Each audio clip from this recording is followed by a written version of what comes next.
Bonjour à tous et bonjour à toutes, ainsi qu'à tous ceux qui regardent donc cette vidéo. Alors aujourd'hui, j'espère vous apporter des réponses à certaines de vos questions ou interrogations. Et d'ailleurs, justement, si vous avez des questions d'ordre spirituel, biblique ou autre, n'hésitez pas à nous les mettre en commentaire. Nous essayerons d'y répondre, soit au travers d'une prédication ou en réponse directement. Alors aujourd'hui, le message sera en deux parties, je dirais, avec une partie informative pour commencer, et ensuite une partie qui peut nous bousculer peut-être un peu. Mais croyez-moi, de toute façon, c'est toujours bon ou pour du mieux quand le Saint-Esprit de Dieu met le doigt sur quelque chose qui coince dans nos vies. Amen. Mes amis, vous savez que nous avons un Dieu d'ordre. Oui, nous avons un Dieu qui a mis des règles, des préceptes, des lois, et ce, même jusque dans la création. Pour exemple, vous avez certainement déjà entendu parler de la loi de Newton, la force de l'attraction terrestre. Oui, c'est l'histoire avec la pomme, là. Donc, la Terre attire les objets. Et il y a aussi des principes. Et par exemple, on a le principe des vases communicants.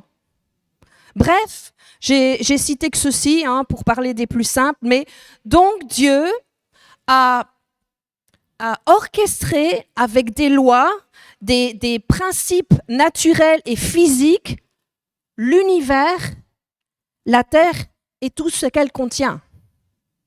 Et nous y compris, ok ? Alors, jusque-là, vous me direz, ok, normal, ces lois-là, ces règles, ces principes, ces lois de la nature, en fait, on les vit, on les accepte puisqu'on y est soumis. Ben oui, parce que si vous avez beau vouloir ne pas être soumis à la loi de la gravité, si vous sautez d'un immeuble, cette loi va vous soumettre et vous allez vous écraser en bas. Bon, mais en dehors de ces lois-là, Dieu a donné d'autres lois. Et je sais que pour certains, elles coincent, elles posent problème. Ces lois de Dieu que l'on trouve notamment dans l'Ancien Testament, on les trouve dures, voire choquantes et beaucoup trop strictes. Et du coup, on juge Dieu. On a un avis sur Dieu au travers de ces lois. Puisque ces lois, elles sont dures, elles sont difficiles, elles sont strictes, forcément, Dieu, il est sévère, il est impitoyable, il est inflexible. Non, non, mes amis. Le problème, c'est que nous ne prenons pas en compte le contexte et l'objectif de ces lois. Et justement, encore dimanche passé, Christian nous parlait de regarder au contexte de certains versets. Pourquoi cette chose, elle était dite et à qui elle était destinée. Alors, il y a 4 vérités essentielles que nous devons comprendre avant de juger les lois de Dieu.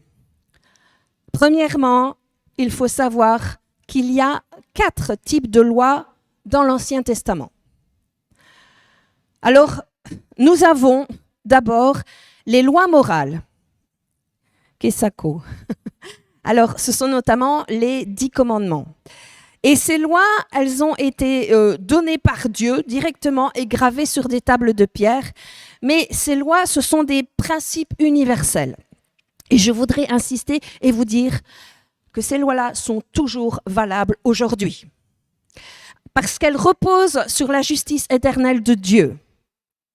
Et attention, ne rejetons pas tout ce qui est des lois dans l'Ancien Testament, sous prétexte que, oui, mais il y en a la nouvelle alliance en Jésus, maintenant, alors, non. mais on y reviendra. Et donc, ces 10 commandements, vous les retrouvez dans la Bible, dans Exode 20. T'inquiète pas, Nicolas, on ne va pas les prendre. On va rapidement les énumérer, parce que c'est toujours bon de faire un petit rappel. Alors, nous avons « Tu aimeras ton Dieu par-dessus tout. Tu prononceras pas le nom de Dieu en vain. Tu sanctifieras le jour du Seigneur. Tu honoreras ton père et ta mère. Tu ne tueras point. Tu ne voleras point.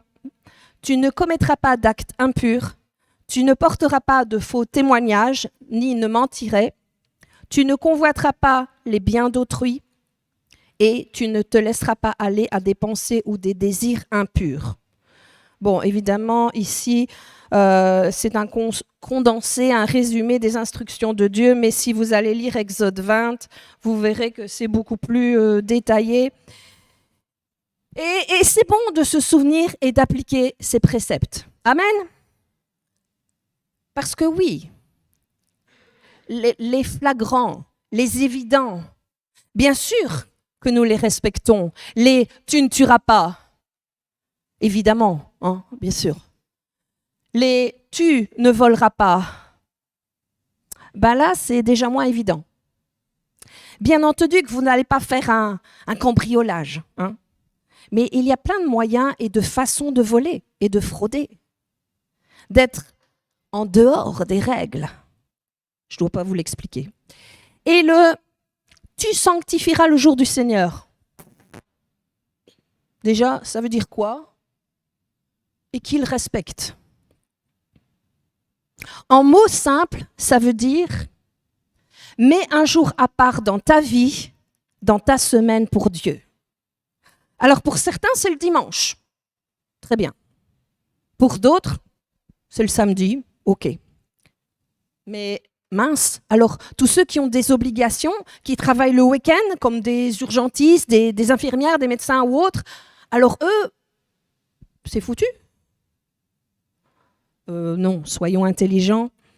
Mais prendre un jour pour tout mettre en pause, ton travail, tes occupations, tes pensées, et pouvoir te concentrer sur Dieu, te connecter à lui, le louer, le remercier et l'honorer. Amen.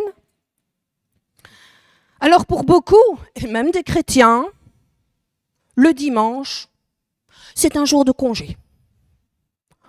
Pour toi, pour tes occupations, pour tes passions, faire les travaux dans ta maison que tu ne peux pas faire la semaine. Un jour pour toi où tu profites et que tu peux faire une grasse mat. Non. Non. C'est un jour à part pour Dieu, pour lui rendre grâce, le remercier, pour l'honorer, se souvenir de ses bontés et le mettre à la première place. Et t'inquiète pas, hein, si tu fais ça, du repos, il va t'en donner. Et du temps pour tes travaux dans ta maison, il va en organiser, il va arranger ça. Amen. Il est digne d'être à la première place. Amen. Bon, alors je ne vais pas passer en revue chaque commandement. Hein. Je crois que c'est bon de laisser le Saint-Esprit vous éclairer par ces différents points. Donc, on continue avec les lois. Donc, en 1, les lois morales. Donc, on a 10, c'est les 10 commandements. En 2, nous avons les lois cérémonielles, toujours dans l'Ancien Testament. Ces lois-là, elles expliquaient au peuple comment adorer, honorer Dieu à travers les sacrifices, les offrandes et les fêtes. Elles encadraient aussi le service des prêtres et l'organisation du temple. Et ce sont notamment celles-là que Jésus a bousculées au travers de son sacrifice. Ensuite, en 3, nous avons les lois sanitaires. Alors, ce sont des lois qui concernaient l'alimentation, la gestion des malades, les règles d'hygiène corporelle, sexuelle ou rituelle. Et leur but était aussi très, très concret.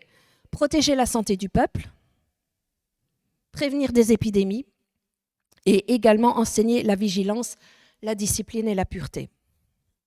Ben oui, vous vous êtes certainement déjà demandé pourquoi Dieu interdisait de manger certains animaux.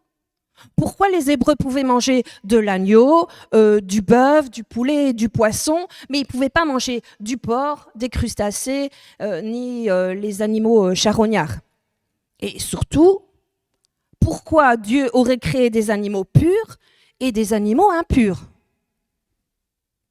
Ben oui, ça aurait été tellement plus simple s'ils n'existaient pas, ceux-là. Oh, mes amis, croyez-moi, Dieu est d'une grande sagesse et il y a une logique dans tout cela et qui est bien plus simple que ce que vous croyez. Alors, premièrement, à l'époque, déjà, il n'y avait pas de frigo. Et il n'y avait pas de cuisson à haute température. Et du coup, les animaux qualifiés comme impurs avaient tous ce point commun, ils sont des nettoyeurs naturels. Alors, par exemple, le cochon, il mange absolument tout ce qu'il trouve, tout ce qu'on lui donne, et voire même les cadavres. On a déjà entendu des histoires à ce sujet. Et les porcs, autrefois, servaient d'éboueurs à la sortie des villages. Les crevettes et les crabes, c'est les nettoyeurs du fond de la mer. Et ils mangent des déchets, et ils se nourrissent de parasites, de débris et de matières organiques en décomposition. Et les vautours, les hyènes, les rats, tout ce qu'on appelle charognards, ils se nourrissent, eux, d'animaux morts. Et donc, le résultat, c'est que de ces animaux, leur chair est beaucoup plus susceptible de contenir des vers parasites, des bactéries qui sont nocives ou des toxines, comme dans les crustacés. Alors, non, Dieu n'a pas donné ces règles pour tester notre obéissance, mais il l'a fait pour protéger la santé de son peuple. Il a créé des animaux bons à manger et d'autres pour nettoyer et réguler l'écosystème. Moi, je trouve ça génial. Mais alors, aujourd'hui, est-ce qu'on peut manger de tout?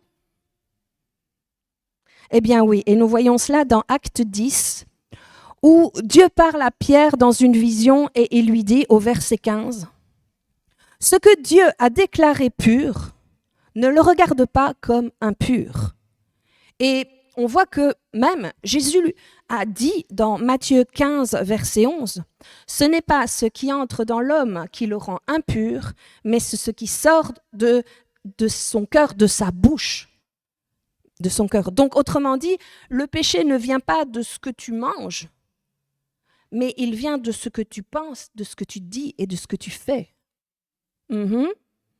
Alors, oui, aujourd'hui, nous pouvons manger de tout, mais pas n'importe comment. Faisons-le avec sagesse et en prenant soin de notre santé. Amen. Et nous devons retenir que Dieu ne dit pas non pour contrôler, mais il dit non pour protéger. Amen. On continue donc avec les différentes lois. Donc pour finir, en 4e, nous avons les lois civiles. Alors elles étaient pour organiser la vie sociale, les jugements, les punitions et les relations entre les membres du peuple d'Israël. Alors il faut comprendre que toutes ces lois étaient spécifiques à un peuple, celui d'Israël, dans un contexte historique bien précis. Donc, ce n'est pas un modèle universel valable pour tous les temps. La preuve en est, c'est que Jésus lui-même a recontextualisé certaines lois civiles, comme celle notamment du œil pour œil, dent pour dent. Et non, heureusement, Jésus n'a pas passé tout son ministère sur la terre à recontextualiser chaque loi civile, mais il nous a donné des clés pour distinguer les lois éternelles de Dieu des lois temporaires adaptées à une époque. Et sans ce contexte, évidemment, il est très facile de mal comprendre les lois civiles et de les voir comme dures, comme injustes et comme cruelles. Alors, la deuxième vérité, il faut comprendre dans quel contexte ces lois ont été données. Alors, il faut que vous sachiez que Israël vivait sous une théocratie. Qu'est-ce que ça veut dire?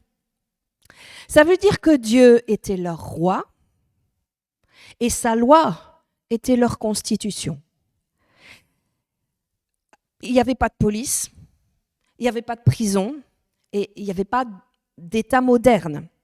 Donc la loi devait gérer la vie spirituelle, la vie morale et la vie civile du peuple dans tout son ensemble. Et surtout, le but de Dieu, c'était de préserver un petit peuple qui était fragile et quelque part facilement influençable. On s'en rend bien compte quand on lit leur parcours à la sortie d'Égypte. Donc, eux qui étaient au cœur d'un monde qui était païen, violent et profondément corrompu, oui, parce qu'on oublie souvent, mais les peuples environnants, ils pratiquaient des choses abominables. Ils pratiquaient des sacrifices d'enfants, de la magie noire, des orgies spirituelles, des prostitutions sacrées et une violence systémique.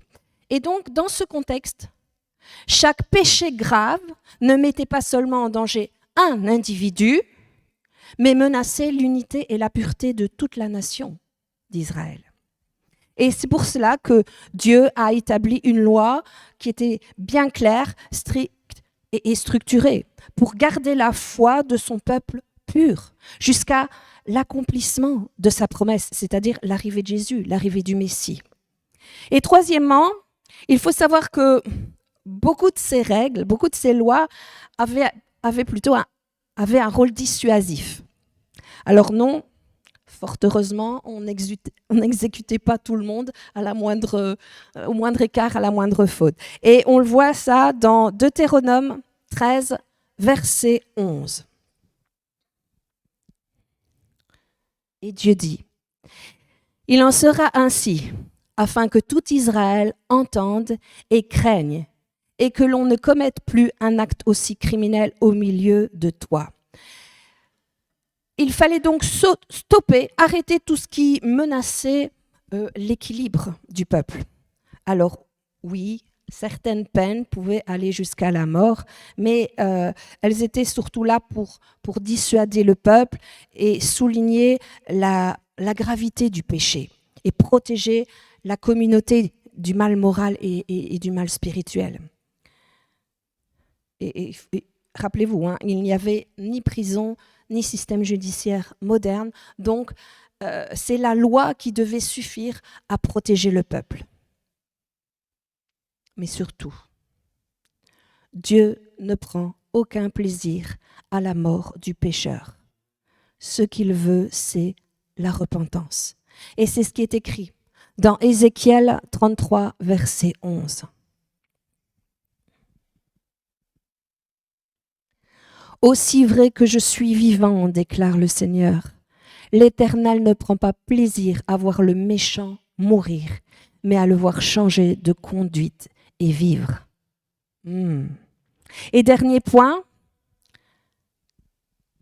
derrière la loi, il y a un Dieu de miséricorde. Dieu ne se résume pas à des commandements, mais son véritable cœur se révèle dans ses relations avec les hommes. Et on peut voir dans la Bible, elle est remplie d'exemples de ce genre, où Dieu fait preuve de tellement de patience, de tellement de compassion et de miséricorde. On le voit par exemple pour la ville de Ninive. Cette ville qui était païenne, qui était corrompue, qui était violente et idolâtre. Mais Dieu, il envoie Jonas. Bon, il y a eu un petit périple pour Jonas, donc il envoie Jonas pour dire qu'elle va être détruite, qu'elle va périr cette ville. Parce que c'est comme si Dieu était arrivé à saturation, quoi. Il était arrivé à ses limites de supportable. Et pourtant, et là on est surpris, la ville se repent et du coup Dieu annule le jugement de destruction. Et ces histoires nous prouvent et nous montrent un Dieu qui n'est pas rigide, strict, mais un Dieu qui écoute, qui pardonne et qui cherche la repentance avant le jugement. On va prendre 2 Pierre 3, verset 9.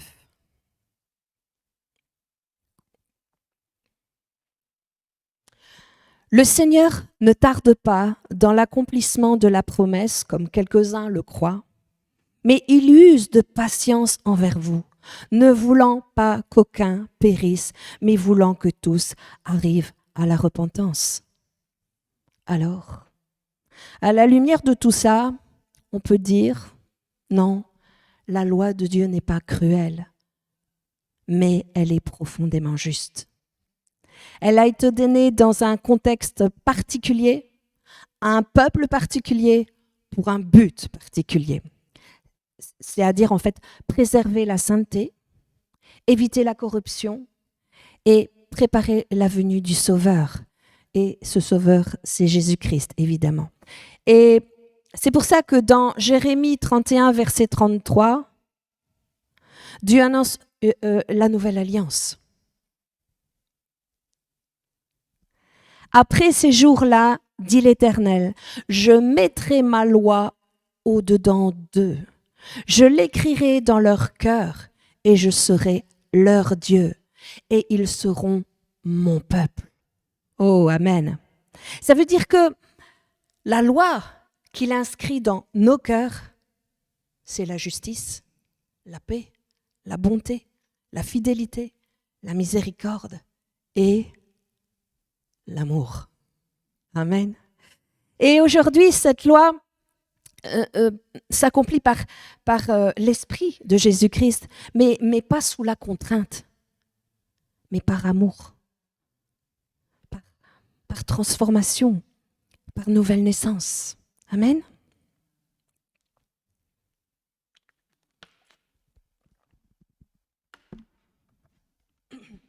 Donc voilà pour la première partie du message. Alors c'est peut-être un petit peu académique tout cela, mais c'est important de savoir de quoi il s'agit lorsqu'on parle de ces lois. Et du coup, ça nous permet de ne pas nous laisser condamner par l'ennemi parce qu'on aura compris le but protecteur et la bienveillance de Dieu en donnant ces lois. Bien. Donc, Dieu a mis en place des règles, des lois dans la nature, pour nos corps, pour nos âmes, mais il y a aussi des règles spirituelles. Et là, ça devient plus compliqué, un peu plus flou pour nous les humains. Et pourtant, croyez-moi que si Dieu a mis des lois pour la nature et pour nous, il l'a également fait pour les choses et les êtres spirituels. Et je suis persuadée que les anges sont également soumis aux lois de Dieu. Alors, question. Et les démons? Qu'en est-il des esprits démoniaques? Quelles sont leurs règles, leurs droits et leurs interdictions? Oula, vaste sujet. Mais ici, je vais aborder qu'un seul aspect, mais c'est tellement important. Bien, et puisque nous avons commencé avec l'Ancien Testament, on y reste. Alors, je vais vous parler d'une histoire qui lève beaucoup de questions. Et cette histoire, elle se trouve dans Genèse 34. On ne va pas la prendre, Nicolas. C'est l'histoire de Dina, la fille de Jacob, qui était sortie pour voir les filles du pays. Et là, un gars du coin, Sichem, va la laver.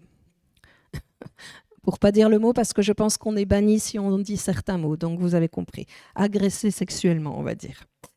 Et lorsqu'on lit cela, on se dit, mais pourquoi Dieu n'a rien fait pour empêcher ça? C'est injuste. Pourquoi il ne l'a pas protégée? Ben oui, quand on lit ce passage, on est parfois choqué et confus. Pourquoi le mal touche parfois les innocents? Alors encore une fois, c'est important de creuser la parole, de connaître le contexte. Et ici, nous allons découvrir que derrière ce drame, il y a une vérité spirituelle profonde que beaucoup ignorent. Oui, l'histoire de Dinah est un incident qu'on peut considérer comme révoltant. Donc, dans Genèse 34, Dinah, la fille que Jacob a eue avec Léa, va sortir pour voir les filles du pays. Et là, elle va être agressée sexuellement par Sichem, un prince local. Et cet homme, il va vouloir l'épouser. Mais du coup, les fils de Jacob, donc les frères de Dinah, ils sont fous furieux, là, ils sont en colère, et ils vont tromper la ville entière, puis ils vont massacrer tous les hommes. C'est vraiment un chapitre qui est choquant. Donc, en un, on a un viol, une vengeance sanglante, et surtout, aucune réaction apparente de Dieu. Rien. Silence total. Et c'est justement ce silence qui pousse certains à se poser des questions. Pourquoi Dieu n'a rien fait? Alors, comme je l'ai déjà dit, lorsqu'on étudie la Bible, il ne faut jamais s'arrêter à un seul chapitre, il faut toujours lire la suite. Et on voit justement dans Genèse 35, ça nous donne la clé spirituelle. Et ça, on va prendre donc Genèse 35 du verset 2 à 5, Louis II 21. Jacob dit à sa famille et à tous ceux qui étaient avec lui, « Enlevez les dieux étrangers qui sont au milieu de vous. Purifiez-vous et changez de vêtements. Nous nous lèverons et nous monterons à Béthel. Là, je construirai un autel en l'honneur du Dieu qui m'a répondu lorsque j'étais dans la détresse et qui a été avec moi pendant le voyage que j'ai fait. » Ils donnèrent à Jacob tous les dieux étrangers qui étaient en leur possession et les anneaux qui étaient à leur oreille. Jacob les enfuit sous le térébinthe qui se trouve près de Sichem. Ensuite, ils partirent. La terreur de Dieu se propagea dans les villes qui les entouraient et l'on ne poursuivit pas les fils de Jacob. Alors, traduction. Dieu n'a pas pu agir dans le Genèse 34 parce que la maison de Jacob était spirituellement contaminée. Il y avait des idoles, il y avait des dieux étrangers, des objets païens, des reliques venant d'autres peuples, c'est-à-dire des choses qui ouvraient une porte au mal.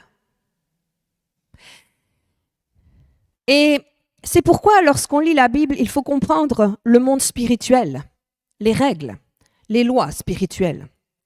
N'oubliez pas que Dieu est esprit, Jean 4, verset 24. Et le monde spirituel fonctionne avec des règles bien précises. En fait, les dieux étrangers dont parle Jacob, ce ne sont pas juste des petites statuettes décoratives. Ce sont des accès légaux donnés à des esprits démoniaques pour entrer dans leur vie. Dans Deutéronome 32, verset 17, il est écrit « Ils ont sacrifié à des démons, non à Dieu. » En réalité, derrière les dieux païens se cachent des démons, des anges déchus, se faisant passer pour des dieux. Et c'est pour cela qu'on les retrouve tout le temps, les mêmes types de dieux dans toutes les civilisations polythéistes, qui ont plusieurs dieux.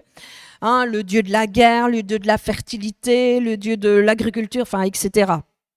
En fait, ce sont toujours les mêmes esprits derrière, c'est juste leurs noms qui vont changer. Et donc, si la maison de Jacob abritait des idoles, des objets païens, alors elle donne une autorisation spirituelle à l'ennemi. Et le résultat, c'est que Dieu ne peut pas intervenir, même s'il le veut, tant que la porte est légalement ouverte à d'autres esprits. Pour vous illustrer ça, un petit exemple. Imaginez qu'un voleur frappe à votre porte et vous le laissez entrer. Il vole tous vos biens, tout ce que vous possédez, et ensuite, vous allez crier sur la police, mais pourquoi vous n'êtes pas intervenu. Mais c'est toi qui as ouvert la porte. Alors, oui, Dina a été agressée sexuellement. Ses frères ont été pris donc d'une rage meurtrière et toute la famille a été plongée dans le chaos. Et Dieu n'a pas agi jusqu'à ce qu'il ferme cette porte. Et on voit au verset 4 et 5 de Genèse 35 qui est écrit « Ils donnèrent à Jacob tous les dieux étrangers, et Jacob les enfouit sous le térébinthe. Et la terreur de Dieu se répandit dans les villes alentours. » En fait, Dieu intervient immédiatement une fois que les accès au mal sont coupés, que le peuple revient à l'adoration sincère, un autel est reconstruit et la communion avec Dieu, elle est restaurée.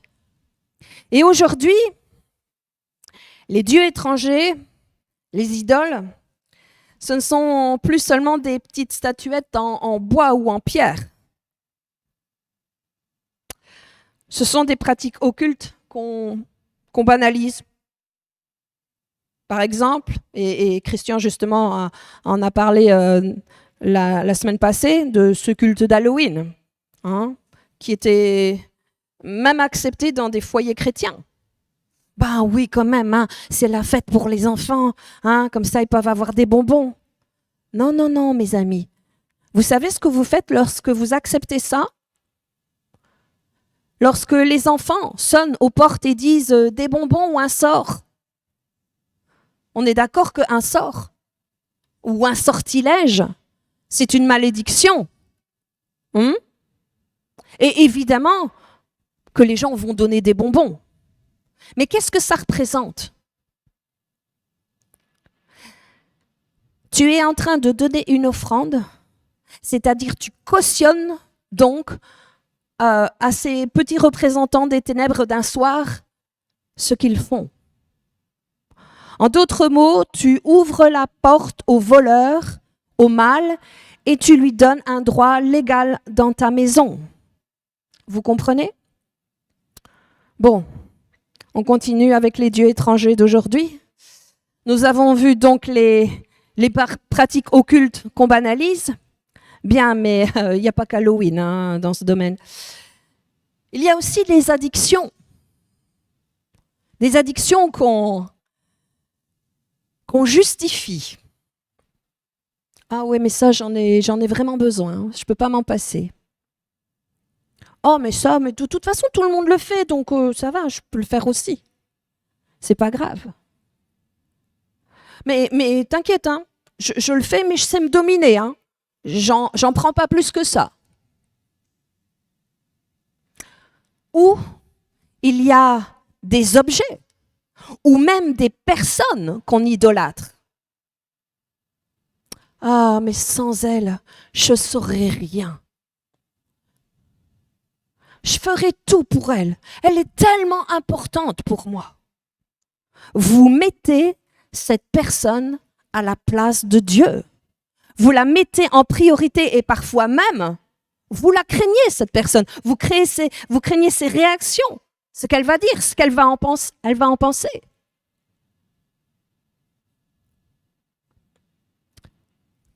Nous avons juste à craindre Dieu. Et Dieu nous appelle à la liberté. Et du coup, cette attitude ouvre encore une fois une porte et donne des droits à l'ennemi dans nos vies. Mais il y a aussi des habitudes qui prennent la place de Dieu dans nos pensées et dans nos décisions. Et tant que nous laissons des choses dans notre maison spirituelle, Dieu ne peut pas agir pleinement. Pourquoi? Parce que nous avons donné un accès légal à l'ennemi. En vérité, c'est pas Dieu le problème, c'est jamais Dieu. Mais c'est ce qu'on laisse entrer dans nos vies. Dieu n'est pas absent, mais il attend qu'on ferme les portes, que nous fermions les portes et qu'on retire les idoles et qu'on revienne à lui avec tout notre cœur, avec sincérité. Si vous voulez voir la main de Dieu agir dans vos vies, commencez par retirer les idoles, les dieux étrangers, et adorez Dieu seul. Et vous verrez sa puissance se manifester dans vos vies. Amen. Alors, j'entends déjà d'ici, ah ouais, mais moi, je fais tout ce que je peux pour suivre les lois de Dieu, ses préceptes, mais je vis avec un ou des inconvertis. Et eux, ils font n'importe quoi. Et eux, ils ont des idoles. Et je dis idoles au sens large. Hein. Alors, ça veut dire que Dieu ne va pas intervenir dans ma vie? Qu'est-ce que je dois faire? Je vais du coup vous raconter un petit témoignage concernant mes parents. Papa, il s'était converti et il avait donné sa vie à Christ. Pour maman, ce n'était pas le cas. Et elle regardait papa faire des choses, elle ne comprenait pas bien et à la limite, elle méprisait un peu ça. Et papa ressentait une telle pression dans sa vie parce qu'évidemment, quand il y a un appel de Dieu, l'ennemi il veut mettre la pâtée. Hein. Et ressentant ça, il priait Dieu, il voulait être libre de tout ce qui pouvait l'empêcher d'avancer avec Dieu et libre de cette mauvaise pression spirituelle. Alors du coup, il a fait le ménage à sa manière dans la maison. Maman, qui n'était pas convertie, était une passionnée de littérature à l'époque et elle s'était constituée, elle avait fait une belle bibliothèque. Elle aimait les livres, mais vraiment des beaux livres, avec une belle reliure et tout ça. C'était vraiment très classe. Et évidemment, comme elle venait d'un milieu athée, tous ces livres, ils n'avaient aucun rapport avec les choses de Dieu. Et donc, papa, il a pris tous ces livres et il les a brûlés dans le jardin. Vous imaginez la réaction de maman? Pas converti. Elle a dit, ça y est, il est devenu complètement fou. Hein? Et en plus, il dit que c'est Dieu qui lui a dit de faire ça. Il est cinglé. Hein? En plus, il a brûlé mes livres, mais pas les siens.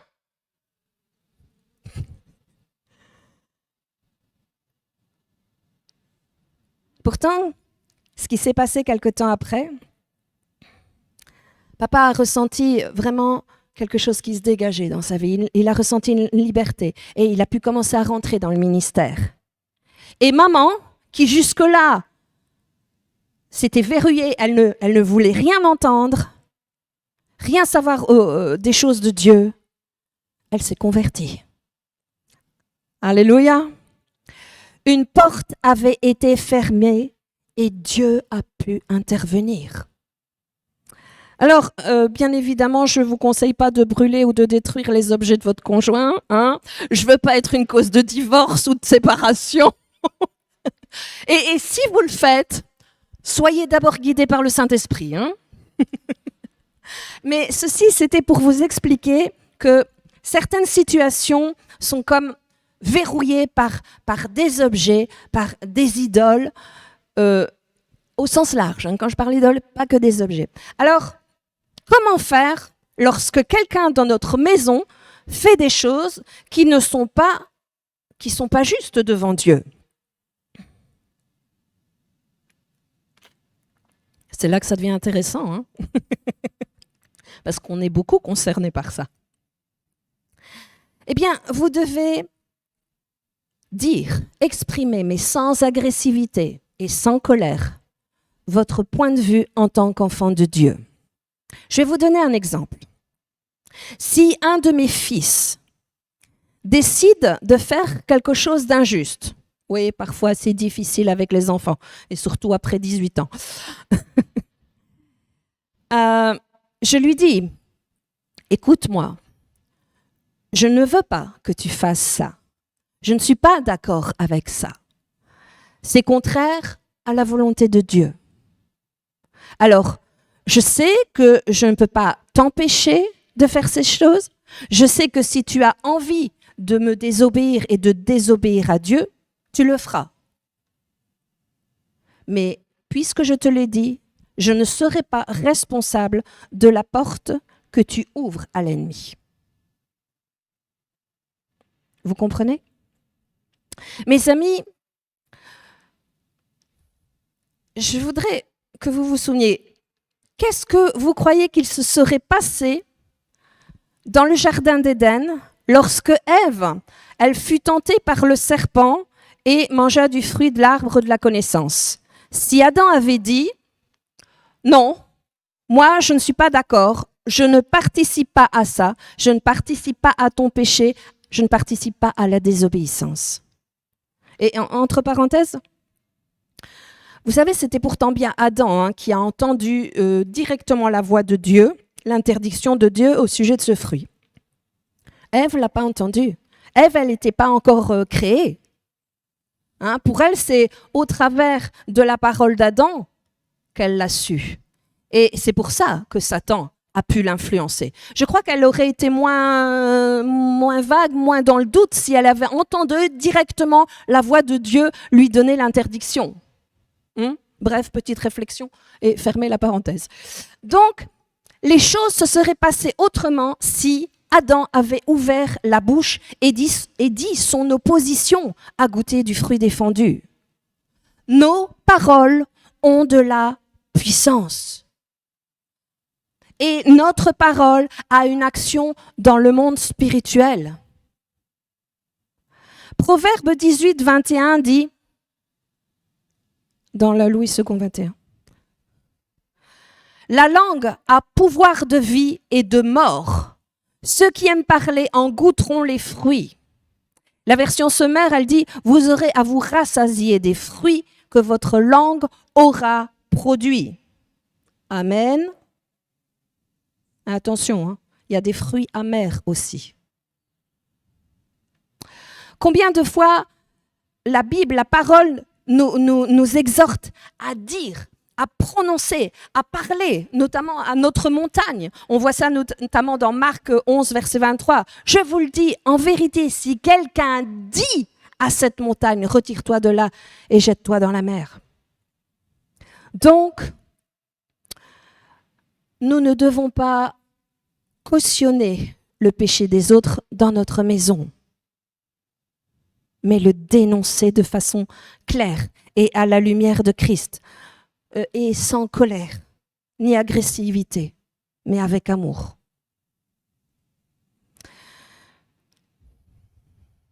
Et que ce soit une attitude, une addiction, un péché, dénonçons et fermons les portes qui sont ouvertes à l'ennemi. Amen.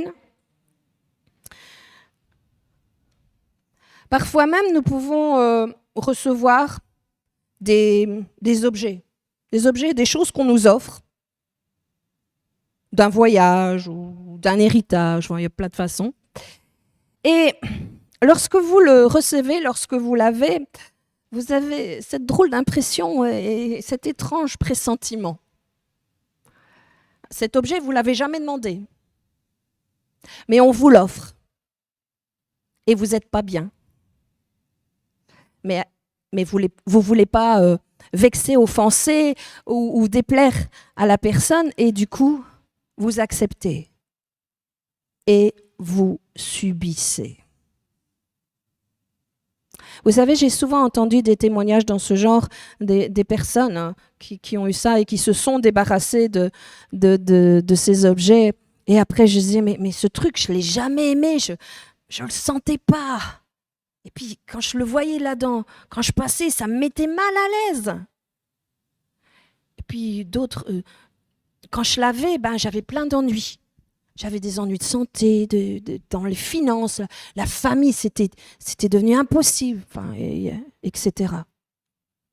Alors, oui, ça peut paraître un peu bizarre, tout ce que j'explique ici, mais regardez, et souvenez-vous du texte de Genèse 34 et 35, regardez la prise de position par rapport aux idoles de Jacob. Il a décidé de détruire les dieux étrangers, de se purifier et de rétablir la communion avec Dieu. Je ne dis pas que tout ça, c'est facile à faire. Surtout quand vous avez quelqu'un à côté de vous qui est opposé.